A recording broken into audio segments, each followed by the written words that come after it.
And the bank took the land back 2 years ago. And I don't know who the hell they had just bring horses out here and dump horses so it looked like a horse ranch so they could sell it, but they don't feed them. The whole thing is crap. It goes all the way down to the United States Department of Agriculture. Is so corrupt right now that's why all of this is happening. You know, when you change a law, a politician changes a law because they accept money from a lobbyist to make horse slaughtering illegal. You know, that's what started this whole mess. Is they passed a law making it illegal to slaughter horses in America. So now they're worthless. Nobody wants to pay a vet bill, nobody wants to feed them, and they're standing out in the pasture starving. And this is the part that the politicians don't understand in this country because they're taking money from the animal rights organizations, and this is not animal rights anymore. This is beyond animal welfare. Okay? It's time to wake up. As a presidential candidate, and that's why I threw my hat in this race, is because I'm sick of politics doing this stuff here to people and animals. It's got to stop. They were out here, you said, yesterday. They were out here yesterday. Three cop cars and a 911 investigator car was out here.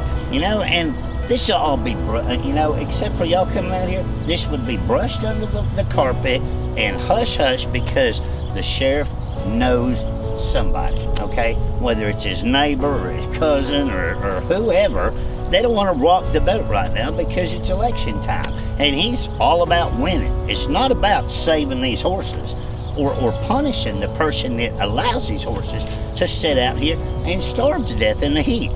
This is about winning an election, and that's all it's about. There's 30 horses, and almost all of them look like this.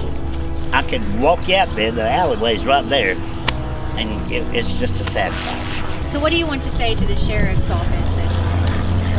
What I would like to say to our sheriff's department, it's time to quit politicking and trying to win an election. It's time to protect the animals and protect the people of not only the county that he's running for and he is currently sheriff for. This is not cancer. I've been in the animal industry for 33 years. I'm licensed by 7 different agencies. This, I'll kiss your butt if this is cancer. This is abuse. Complete abuse. And it's time to get your ass out of that office and get out here and do something about it.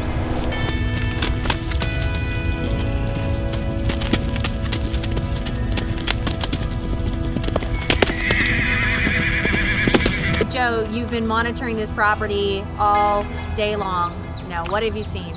You know, we've had 3 of our staff members keep an eye out the windows and everything else for all day, and no movement whatsoever. Haven't brought the horses up to the barn to take care of them. Haven't seen any vehicles pull in. It's a little after 4 o'clock, and you're not going to get a vet out here this time of day. So obviously, it's going to go another day unnoticed. What was your reaction when you were told that by the sheriffs when they had called me, saying that they had come back out here and found that you were right? I was right the first time that they were out here, you know. I was kind of shocked to hear that they said there was only 6 horses out here when there was 33, and 4 more needed vet care. One of them's having a real hard time walking because his foot is broke off into the quick so bad. But you know, it's the same thing that I've been preaching all along. Everything is run on a buddy system, you know, and nobody wants to ruffle any feathers. So I told you last night that I don't think you're going to see a vet out here, and we haven't seen one yet. Do you think Fox 25 was lied to? You know, I don't know if you're lied to or if you're just going to be swept under the rug. I think the biggest thing is they're hoping that you're going to just go away and the whole problem's going to be ignored. Are you going to continue fighting for these horses? You know, I fight for animals every day of my life all over this world. And yeah, I'm not going to shut up until these animals get some veterinary care. If I have to hire a vet and do it myself, you know, if the owner doesn't have the money to do this or doesn't want to do this, all we have to do is walk these horses across the road and put them in my pasture, and we'll have a vet here tomorrow. So you've offered to do this for free? We called the bank. We offered to fix the place up, mow it, and everything else if we could just use it until he sells it, and they turned us down. They would rather have the weeds grow up and the buildings fall apart and the horses dying. So, you know, I don't know what the answer is. You know, you gave us more help than anybody has. So there's 4 horses that potentially have worms. So it doesn't matter how much grass they have or how much food they have. I don't think people understand. What a lot of people don't understand about any animal, okay, you can eat yourself to death. If your stomach is full of parasites and worms, the worms are eating the nutrition out of your body instantly. And a lot of people will look at like some of these horses and they got big fat bellies. Well, unfortunately, those big fat bellies are bloat from worms.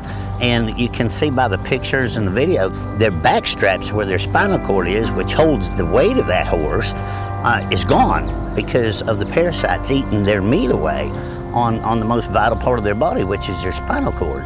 And they have no system to hold that body up.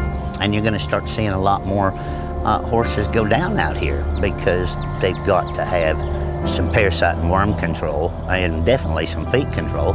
And it wouldn't hurt to put a couple bags of grain out here once a day, you know, in order to give them the protein and the nutrition they need. Because unfortunately, when you're looking at grass like this right here, you know, it's 40% water and the rest of it is actually fiber. But when you're full of bugs that are eating your nutrition as fast as you're eating it, you're not getting anywhere.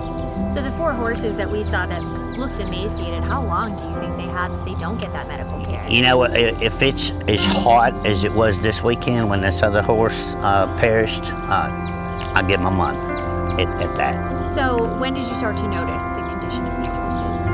Oh hell, they've been dying here for months. And you know, we kept thinking that somebody will do something. And the other day when the one was laying out here dying and couldn't even pick his head up, there was probably 30 cars out there taking pictures of him. And that's when I finally drew the line and said enough is enough, because it's not gonna get any better. What do you have to say to the Garvin County Sheriff's Office? You know, I've been disappointed in the Garvin County Sheriff's Office for quite some time. You know, when our facility had an arson case in March and burned our building down and PETA broke in and stealing our hard drives, very little has ever followed up. I don't know if it's the man just don't like us or the man's scared to ruffle any feathers in the county because it's election time or whatever, but out of every case that we've ever had that I know of, we've only had one followed up on. It's just gonna take the public to raise enough hell to get something done. Not only for these animals, but any other animal that's out there in the same case, because local sheriff's offices and district attorneys, you gotta keep in mind they're elected officials, and it's who you know and who you don't want to ruffle feathers with. So let's hope that these horses can get some help.